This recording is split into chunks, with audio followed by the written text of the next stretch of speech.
అన్యాయం పెరిగిన కాలంలో ధర్మాన్ని కాపాడేందుకు దేవతల ఆశీర్వాదంతో జన్మించాడు ఒక మహావీరుడు.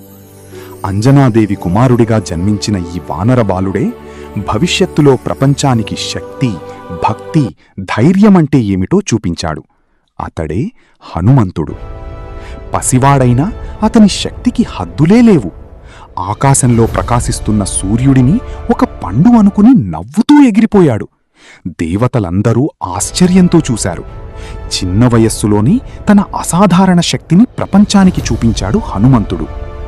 ఒకరోజు అడవిలో శ్రీరాముడిని చూసిన క్షణమే హనుమంతుడి హృదయం భక్తితో నిండిపోయింది.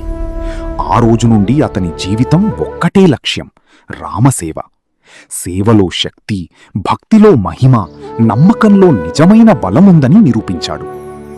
సీతమ్మను వెతుకుతూ లంకకు చేరిన హనుమంతుడు రావణుడి అహంకారాన్ని చూసి కోపంతో రగిలిపోయాడు. తన తోకకు పెట్టిన అగ్నిని ఆయుధంగా మార్చి లంక నగరాన్ని మంటల్లో ముంచెత్తాడు. దుష్టులపై ధర్మం గెలుస్తుందని చూపించాడు. యుద్ధంలో లక్ష్మణుడు స్పృహ కోల్పోయినప్పుడు అందరూ నిరాశలో మునిగిపోయారు. కాని హనుమంతుడు ఆగలేదు. సంజీవని కోసం పర్వతానికెగిరి ఏమూలికో తెలియక పర్వతాన్ని మోసుకొచ్చాడు.